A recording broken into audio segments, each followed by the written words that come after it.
Pavol Z shows Europe as it really is. Hello and welcome to Vox Civica, where democracy has a voice. I'm Giorgos Karagiorgos, journalist and correspondent for the European Youth Press, and part of the editorial team behind Pavol Z, our youth-led platform for in-depth journalism and civic storytelling across Europe and beyond. In today's episode, we sit down with Pavol Szalai to talk about media freedom and the safety of journalists in Europe today. Pavol is the head of EU Balkans Desk at Reporters Without Borders, the global watchdog defending press freedom worldwide. Based in Paris, he leads RSF's work on the European Union and Balkan countries, coordinating a network of 30 correspondents across Europe and advocating for trustworthy journalism against authoritarian pressures and disinformation. Before this role, he served as RSF's Slovakia correspondent and worked as a journalist and analyst with outlets such as Euractiv and Contexte, as well as the Slovak Ministry of Foreign and European Affairs.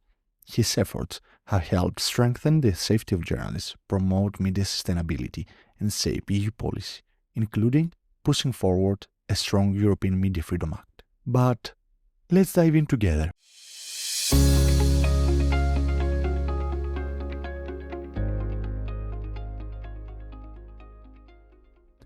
Pavol, thank you for joining us. I want to begin with a post of yours that struck me. You wrote recently, "These past few days have been a nightmare for press freedom in Europe." You mentioned Albania, where police shut down a TV channel overnight, Serbia, where journalists covering protests are being beaten, Slovakia, where new revelations suggest Jan Kuciak may not have been the first journalist assassinated, and of course, the blacklisting of RSF by Russia. Hearing all this together feels really overwhelming. Where are we really heading in Europe?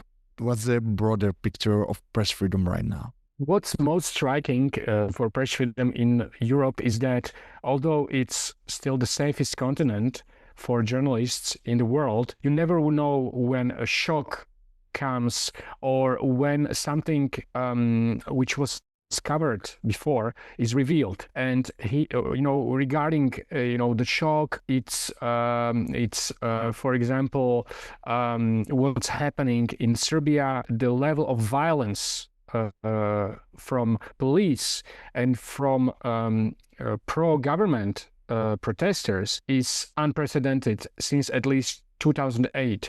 Every second day, a Serbian journalist suffers physical aggression, physical attack. And I wouldn't have thought that with the institutional network or framework that was built in Serbia for the protection of journalists, and also with the work that organizations such as ours have done, it would be possible to go this far. And even the most, I would say, moderate press freedom defenders who have been talking to the government are now attacked by the president himself. And regarding, that's something that was covered and that is revealed. It's, for example, this case in Slovakia where we suddenly learn that Jan Kuciak, as you said, might not have been the first journalist killed there since the fall of communism. And we have this new case of Pavol Ripal, and of course we knew about this case, we knew about his disappearance, we thought that maybe he might have died, but we didn't think that he was killed on an order of a mafia guy, which is what this testimony of an imprisoned Slovak citizen in Hungary says. So and in this whole context of attacks and lack of justice and I would say political pressures, Europe has this obligation to be exemplary because precisely the situation is so much worse in Gaza, in Ukraine, in Russia. So we've been struggling to really have good news and positive examples, but sometimes they come, and we really also need to, I would say, highlight them, not just speak about the bad news.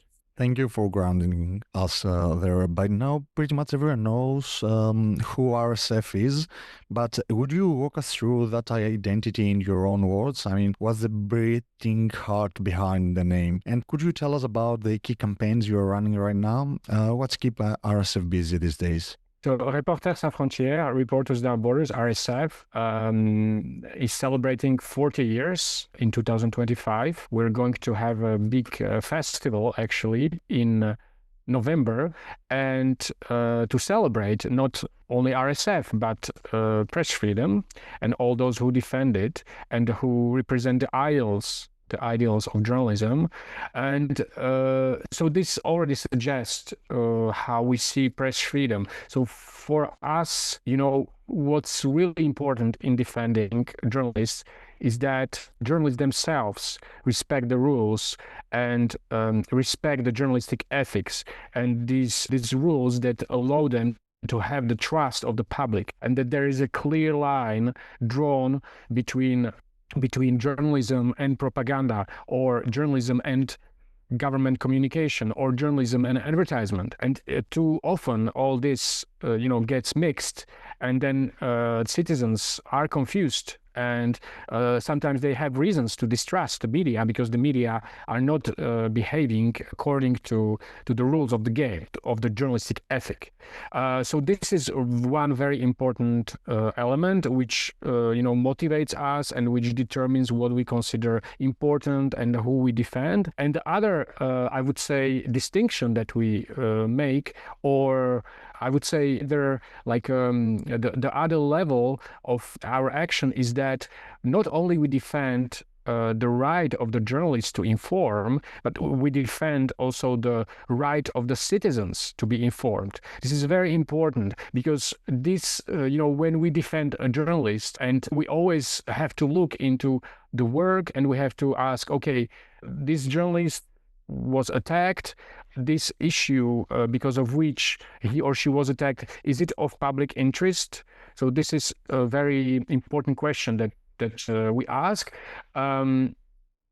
And also this defense of the right of the citizens to information supposes that not only we defend, I would say, the good conditions for the work of journalists, but we make sure that the information that they produce gets to the citizens. So we believe that this right of the citizens to information can be enjoyed when they actually receive this journalistic information. And you know that this is not the case on digital platforms, on X. We know that the company Meta, which runs Facebook and Instagram, is cutting its ties with fact checkers, which means that there will be less moderation, there will be more false and commercial and propaganda content. So this is not in the interest of the right of the citizens to information.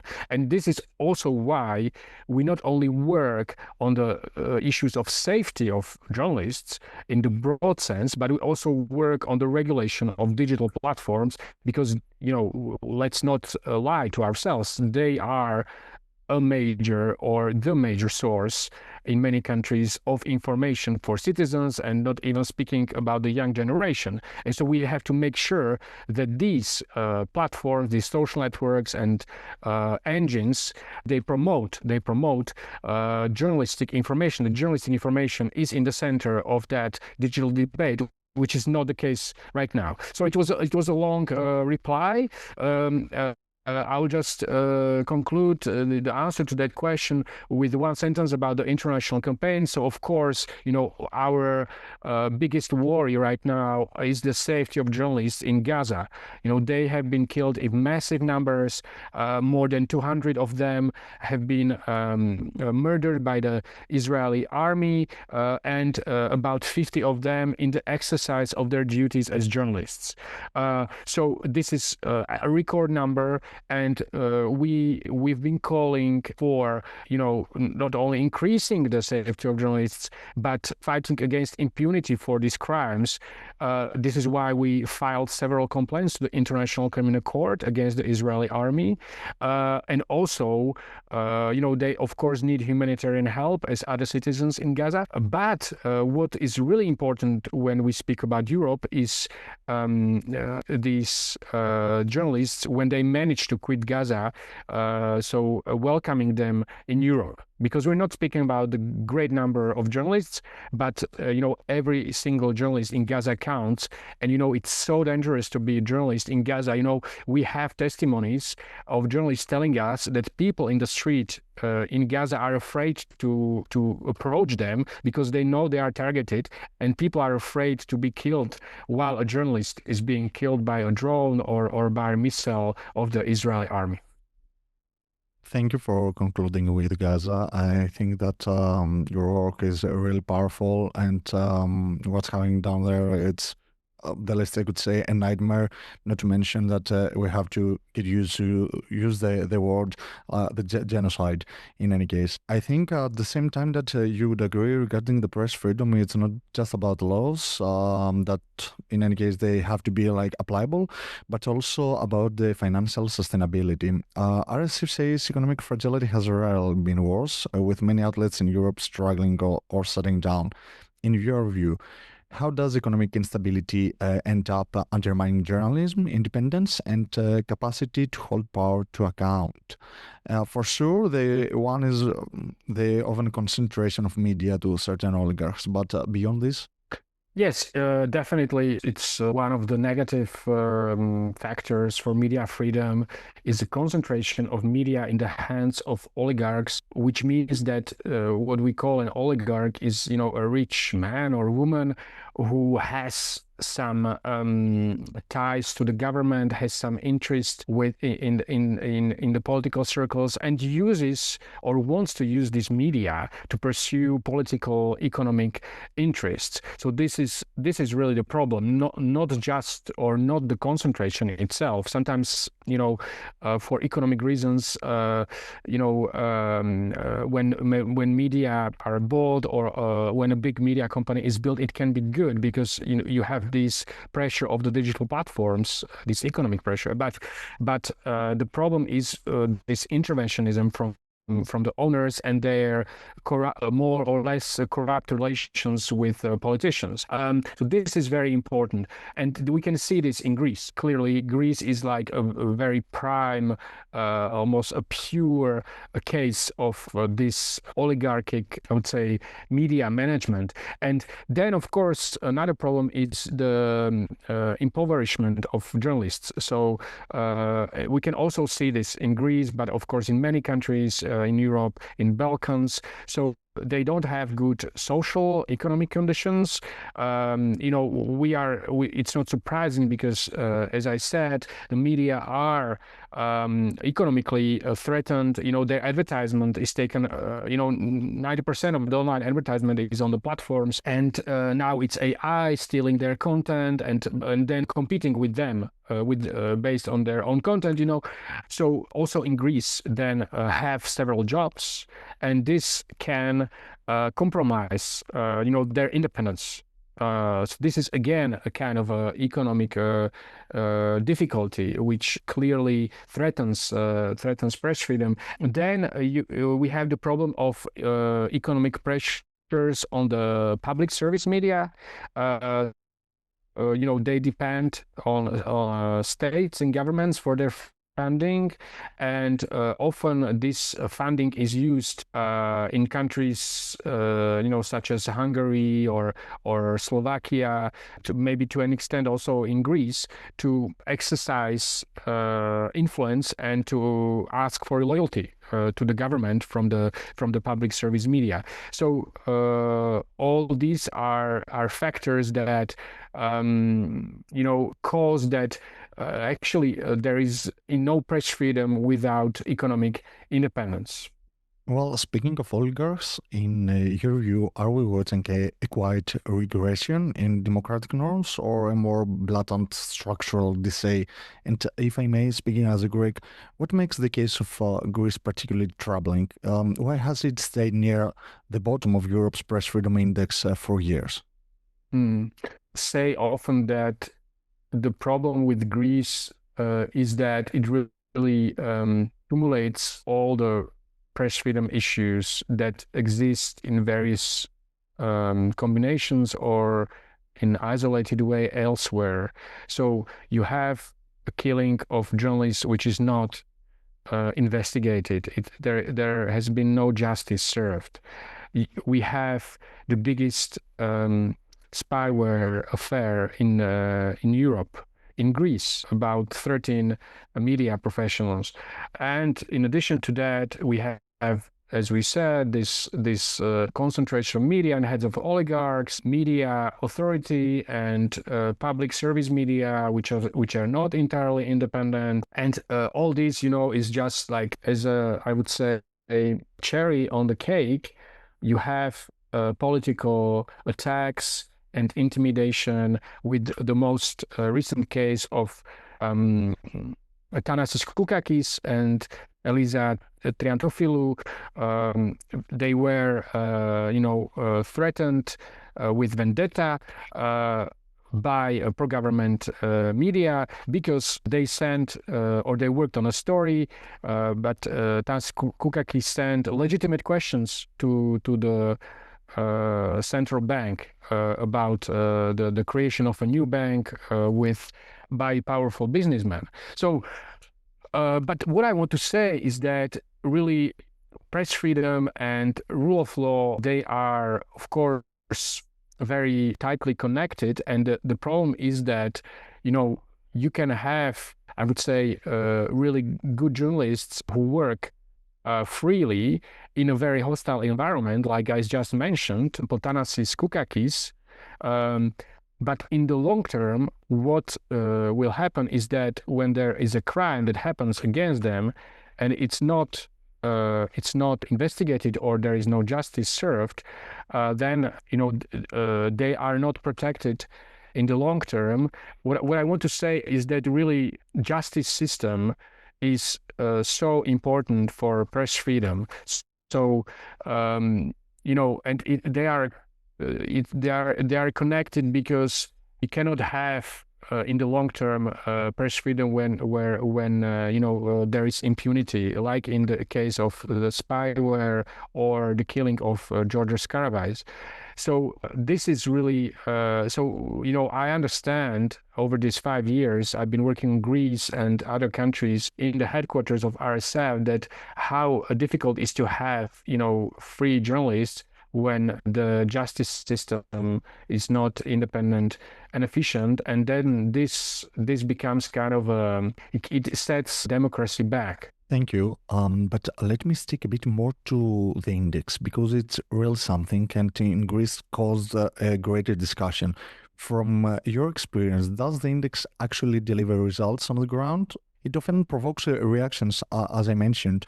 The skeptics also question how it all comes together, especially about the methodology. Can you walk us through all these things? Well, the World Press Freedom Index is really our jewel at RSF.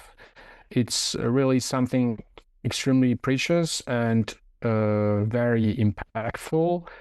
We know that governments, even the authoritarian governments in Europe, like that of Prime Minister Viktor Orban in Hungary, do care about the index because it damages their reputation.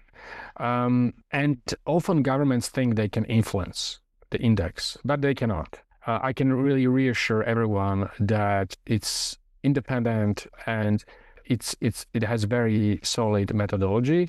The index, it cannot do miracles, but what it does and what the impact is that it compares countries. On one hand, we really experienced a very strong reaction, not when Greece was low, but when it was last in the EU.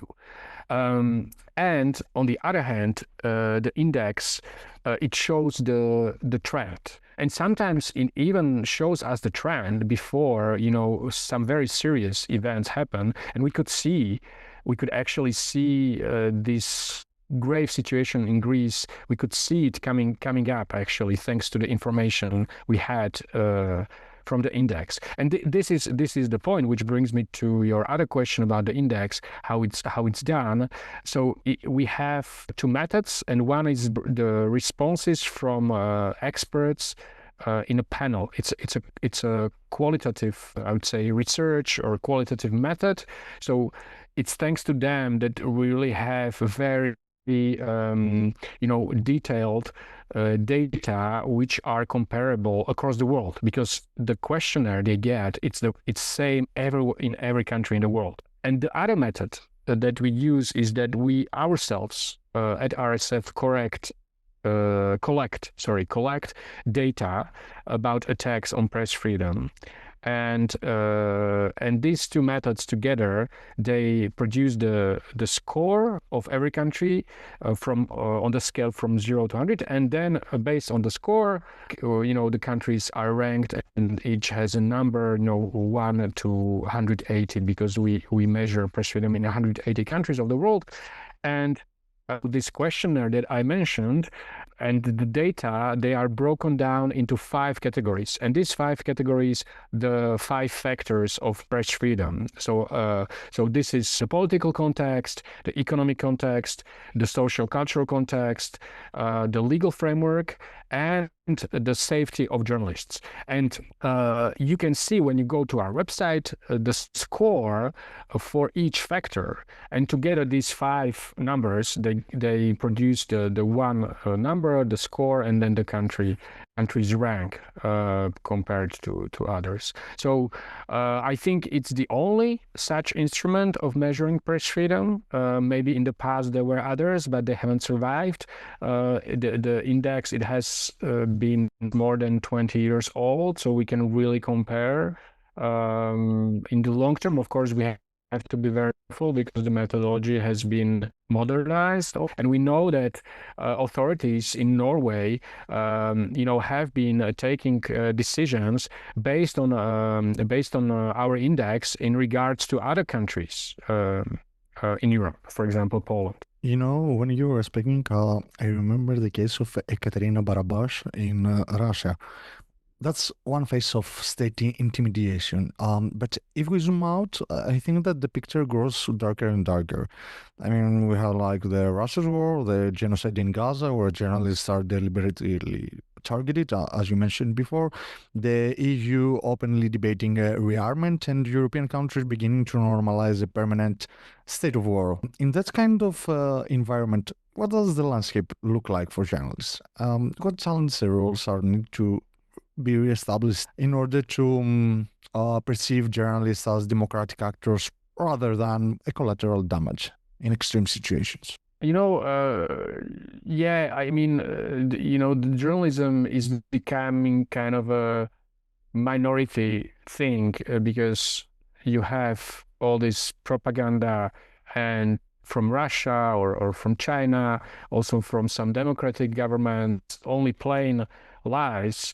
And then, it's very spread very fast on the social networks and digital platforms. And, you can have, and you can, as a journalist in the war zone, you can be killed relatively easily and in the world. And there's so many threats to physical security of journalists, even in Europe, and even if they make it through the war zone or through a violent protest, like in Greece or in Serbia, then and they publish something, maybe it gets to very few people because it's the propaganda or the commercial or hate content which overshadows journalistic content on the digital platforms. So and on the way on this way they are harassed in courtrooms, they are harassed online, they are harassed in the street. So it's a very difficult job to be a journalist and not to actually not to succumb to any pressures. What we are really afraid of is that these rules that protect journalists officially, the legal framework, it just becomes a piece of paper that is thrown into the bin. So because we have those, what I call those papers, they are, for example, the resolution of the UN Security Council on the protection of journalists, which Israel has not been respecting, and we are really afraid that it's a precedent for the next wars that will be led by other countries, that they'll be just deliberately and in total impunity be killing journalists. And in Europe, we have the European Media Freedom Act. So again, we're afraid that it will become a ruthless piece of paper because not only governments will not apply it, but that the European Union will not enforce it. And I'm not saying that's happening already, but it's a concern that we have. And so we have to be really, very vigilant and very mobilized for these rules to protect journalists and the right to information to be enforced. Staying in the EU context, you highlighted with your previous answer about the Media Freedom Act. Do EU institutions have the muscle and will to protect journalists, or are they delivering policies that are ultimately symbolic? The Media Freedom Rapid Response, for example, says that the EU still lacks concrete paths in enforcement, while some countries also, with the support of the OSCE, for example, established a kind of task force to beat the challenges. In your opinion, are they working? They are working. I would say that we are in a kind of transitional period. So on one hand, we have very bad situation on the ground. According to the index, the situation in Europe in the long term has been deteriorating, but has been deteriorating at a slower pace than elsewhere in the world. So this is why Europe is also still relatively safe compared to other parts of the world. So we have this bad situation on the ground. On the other hand, we have some new rules, the European Media Freedom Act, which is historical legislation to protect media freedom, which is very strong, which doesn't have an equivalent in the international level for a group of states, as a transnational or supranational legislation. But it's still not enforced, and we are in this, let's say, we can call it transition period, we can call it a grace period, because the European Media Freedom Act almost fully entered into force in August. So now the states, of course, they have known for at least a year that it would happen because it's more than a year then it was adopted. So let's say that the progress is very ambiguous, and now I think we can give some time, some grace period to the governments and to the European Commission to evaluate the situation.